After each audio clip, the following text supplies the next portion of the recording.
அப்ப நம்ம அப்பா மூதாதிகள் எல்லாம் சூரியனை பேஸ் பண்ணித்தான் மூதாதிகளை கும்பிட்டு இருக்காங்க. அதனால சூரியன் எந்த நட்சத்திரம் வாங்கியிருக்குதோ அந்த நட்சத்திரத்தினுடைய தெய்வத்தை நீங்க வாங்கிட்டு வாங்க, உபாசன தெய்வத்தை நீங்க கெட்டியா பிடிச்சுக்கலாம். கரெக்டுங்களாமா? யாருமே சொல்லியே.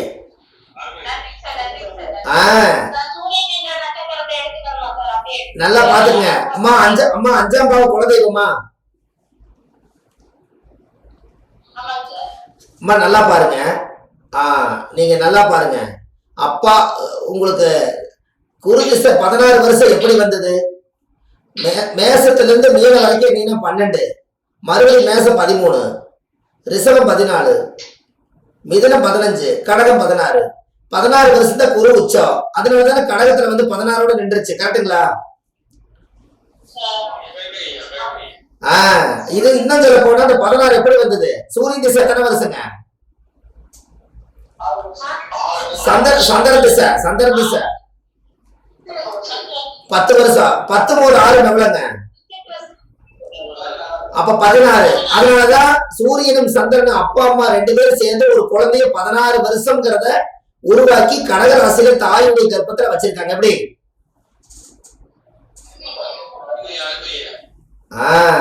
எல்லாமே அந்த காலத்துல முன்னோர்களுடைய கால்குலேஷன் தான். அப்படியே நீங்க கீழே வாங்க.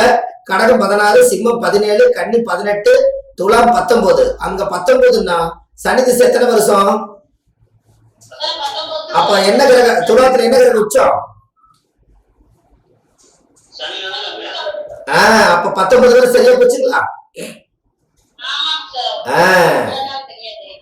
இத்தனை நாள் உங்களுக்கு இது கொஞ்சம் குழப்பமா இருந்தது. இப்ப கிளியர் ஆயிடுச்சுங்களாமா? அதாவது சூரியன் திசை எத்தனை வருஷம்? 6 வருஷம். அதனாலதான் காலையில சூரிய உதயம் 6 மணிக்கு மேல வச்சுட்டா குழந்தைக்கு ஜாதகம் கிடைக்கிறாங்க. கரெக்டுங்களாமா?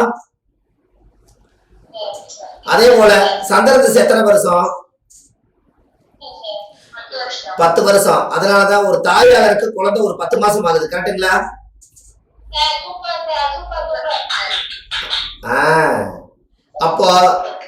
அப்ப இப்படி எல்லாம் உங்களோட முன்னோர்கள் எல்லாம் அந்த காலத்துல இப்படி செஞ்சு வச்சிருக்காங்க. இதுல எல்லாமே விஷயங்கள் இருக்குது. நீங்க கரெக்டா புடிங்க. ஒரு ஜாதகத்துல நீங்க லக்கணம் வந்து 1ஆம் பாவம் ஒரு உயிர் பிறக்குது. 2ஆம் பாவம் அந்த குழந்தைக்கு வந்து 2ஆம் பாவம் வாக்குஸ்தானம். அப்ப வாக்குஸ்தானம்னா அப்ப அந்த குழந்தை பிறந்த குழந்தைக்கு உயிர் வேணும். அந்த குழந்தைக்கு உயிரோட இருக்கணும்னா அந்த குழந்தைக்கு பச்சை குழந்தைக்கு பால் வேணும். இந்த பால் வேணும்னா யாருக்கிட்ட கிடைக்கும்? தாயுடைய மடியில தான் கிடைக்கும். அம்மாவோட மார்புல கிடைக்கும். அப்ப அம்மாவுடைய இடம் எது? 4ஆம் இடம். 4ஆம் அதிபதி யாரு? சந்திரன். அவர் எங்க போய் உச்சமாகிறாரு? ரிஷப ராசி வீட்டுல. அப்போ 2ஆம் இடம். அம்மா ஒரு நிமிஷம். 2ஆம் பாவம் வாக்குஸ்தானம். அப்போ நம்மளுடைய அந்த குழந்தை வாய் போய் அம்மாவுடைய இடத்துல போய் பால் குடிச்சு 2ஆம் பாவம் வாக்கு பேசுது. அதுக்கு அடுத்து பேச ஆரம்பிச்சோன்னே மிதனம் வந்து 3ஆம் இடம். அந்த 3ஆம் இடத்துல வந்து உங்க வாழ்க்கையில எப்படி உட்கார்ந்துருச்சுன்னா புதன் வீடா இருந்ததுனால அந்த படிப்பு அப்படிங்கிற ஒரு விஷயம் உள்ள வந்துருச்சு. கரெக்டுங்களா? ஒரு நிமிஷம்.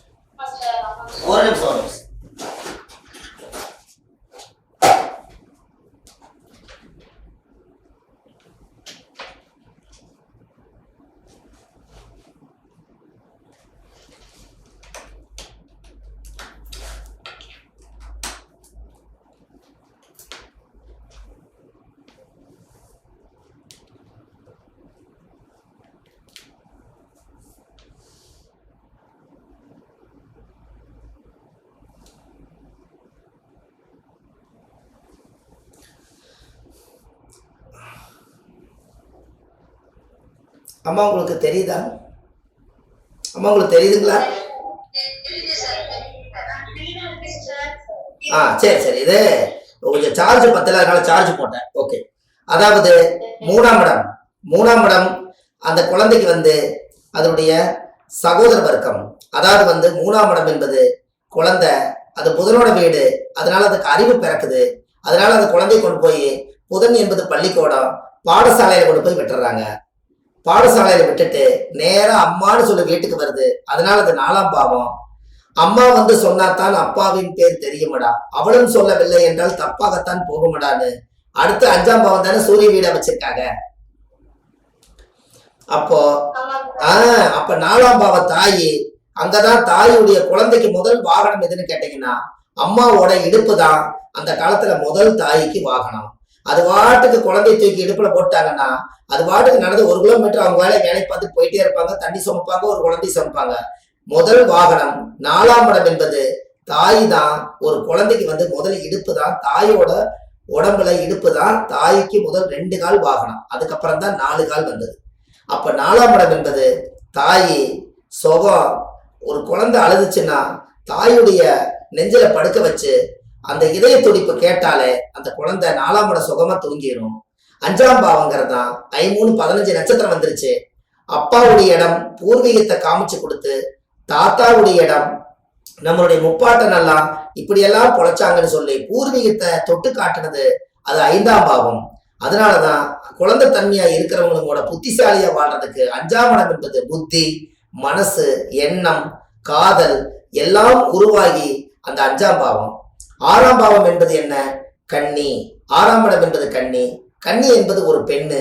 அந்த பெண்ணு வாழ்க்கையில ஏதாவது ஒரு வழியில நல்லா பழகி பேசி அவங்களோட வாழ்ந்து முடிச்சிடணும் அப்படிங்கறக்காக ஒரு இளைய பெண் 6-3-18 நட்சத்திரம் வரும்போது அந்த காலத்துல பெண்ணு 18 வயது, ஆணுக்கு 21 வயதுன்னு வச்சது காரணமே 18 நட்சத்திரம் 18 மீதி 3 நட்சத்திரம் 23 நட்சத்திர துலாத்துக்குள்ள வந்ததுனாலதான் அந்த காலத்திலேயே ஆணின் வயது 18, பெண்ணின் வயது 18 ஆகும், ஆணின் வயது 21 வச்சு அந்த கண்ணியை கொண்டு போய் வச்சாங்க. அப்ப அந்த நெற்கதிரை பிடிச்சு நிக்கிறதே ஒரு கற்பு கரசியா நிக்கணுங்கிறதுக்காகத்தான் கற்பை இழக்காம ஒரு கன்னி பெண்ணா நெல் கதிர் பிடிச்சு அங்க நின்னுது. என்னைக்கும் அந்த நெல் கதிர் நானும் ஒரு காலத்துல சந்தன் என்பது தாயாக போறேன் அப்படிங்கிற கன்னி ராசியில போய் அந்த தாய்ங்கிற ஆதிக்கத்தை மறைச்சு வச்சு ஒரு இளைய கன்னியா நிக்கிறதுக்கு தான் கன்னி ராசி என்று பொருள். அதே ஒரு பெண்ணாக இருப்பதனால அது ஒருவருக்கு ஒருத்தியாத்தான் வாழணும் அப்படிங்கறதுதான் ஆதி காலத்துல பழக்கம். அதனால அதிகமா நோய் 6ஆம் பாவம் தான். அங்க அதிகமா ஒரு பெண்களோட ஈடுபாடுகள்ல போயிடக்கூடாதுங்கிறதுக்காகத்தான் நோயின் அங்க பெண்ணாக பாவித்து பெண்ணை வச்சு பெண்ணுக்கு பக்கத்துல நோயை வச்சு அந்த 6ஆம் பாவத்துல நோய் கடன் எதிரின்னு வச்சாங்க. அதே 7ஆம் பாவம் தான் கல்யாணம், 8ஆம் பாவம் தான் மரணம். அப்போ நோய் இல்லாம நல்லா வாழணும், நேர்மையா வாழணுங்கிறதுக்காக 6க்கும் 8க்கும் மரணம். இந்த 6ஆம் பாவம் நோயும் உனக்கு வரக்கூடாது, 8ஆம் பாவம் மரணம் வரக்கூடாது அப்படின்னு சொல்லி நீ நேர்மையா வாழணும், அங்கீகாரமா வாழணுங்கிறதுக்காகத்தான் சென்ட்ரல்ல துலா ராசி வச்சாங்க. எப்படி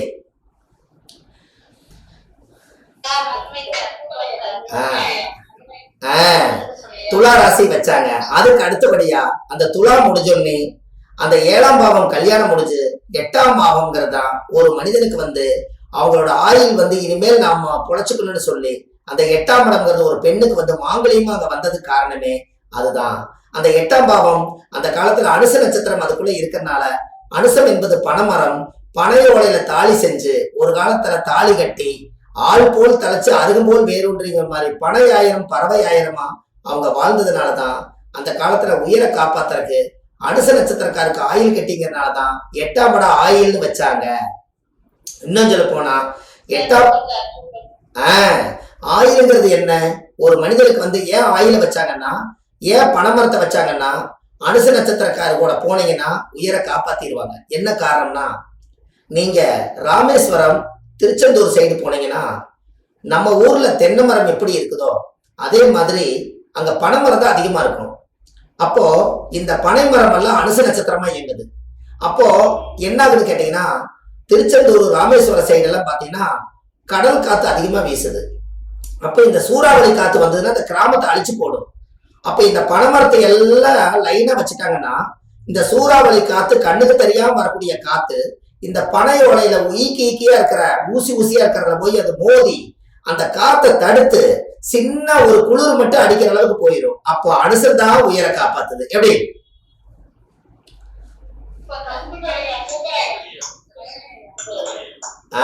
அனுச நட்சத்திரக்காருக்கு ஆயுள் கெட்டின்னு சொன்னது இப்ப சரியா? அப்போ அனுசன் தான் அங்க 8ஆம் பாவம். அதனாலதான் தாலி நிலையா நிக்கணும், மனசார அவங்க நல்லா இருக்கணும்னு சொல்றதுக்காகத்தான் அந்த மாங்கல்யம் நிலைச்சு நிக்கிறதுக்காகத்தான் அனுசம் பனையோலையில தாலி செஞ்சிருக்காங்க. எப்படி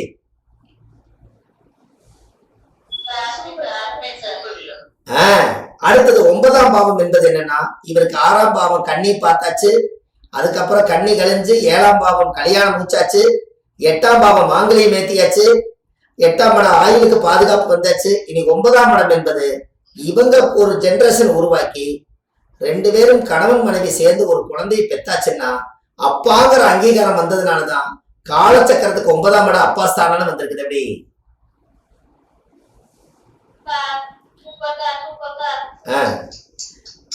கால சக்கரத்துக்கு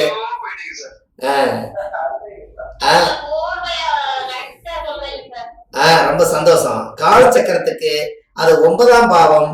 அந்த 9ஆம் பாவம் யாருன்னா தகப்பா ஸ்தானம். அப்ப தகப்பா ஸ்தானம் அதிபதிப்பட்டவரு. அந்த யாரோட வீடு வருது? அது குருவோட வீடா வருது. அப்ப குருங்கிறவர் யாருன்னா குழந்தை. அப்ப உடனே கங்கராங்குலேஷன், என்ன சந்தோஷமான செய்தி, நீங்க அப்பாவாக போறீங்க அப்படின்னு சொன்னது காரணமே அப்பாங்கிற இடத்துல குருங்கிற நிக்கிறதுனாலதான் அப்பா கங்கராங்குலேஷன் சொல்றீங்க. எப்படி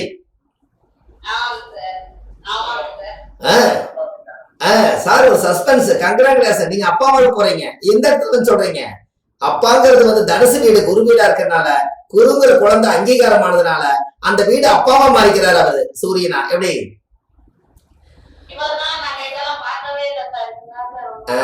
சந்தோஷம் சந்தோஷம். 9ஆம் பாவம் அப்பா வந்துட்டாரு. இனி இனி அவர் என்ன பண்ணுவாரு? கல்யாணம் முடிச்சு வச்சவரு, நீ அப்பாவாக போயிட்ட, இனிமேல் நீ ஊதாரித்தனமா இருக்கக்கூடாது, இனி போய் தொழிலுக்கு போய் பொண்டாட்டி உடையெல்லாம் காப்பாத்தி நீ போய் உடம்ப வளைச்சு பாடுபட்டினாதான் ஒன்றரை குடும்பத்தை காப்பாற்ற முடியும்னு சொல்லி இனி போய் தொழிலுக்கு போன்னு சொன்னதுனாலதான் 9ஆம் பாவம் தனுசு, 10ஆம் பாவம் தான் தொழில். அந்த 10ஆம் பாவம் அந்த காலத்துல இவ்வளவு விஞ்ஞானங்கள் பிறக்காத காலத்துல 10ஆம் இடத்துல யாரு உச்சமாகறா? மகரத்துல செவ்வாய் உச்சமாகறாரு. செவ்வாய்னா யாரு? பூமிகாரகன். அந்த பூமி அங்க செவ்வாய்னா ஆயுதம்.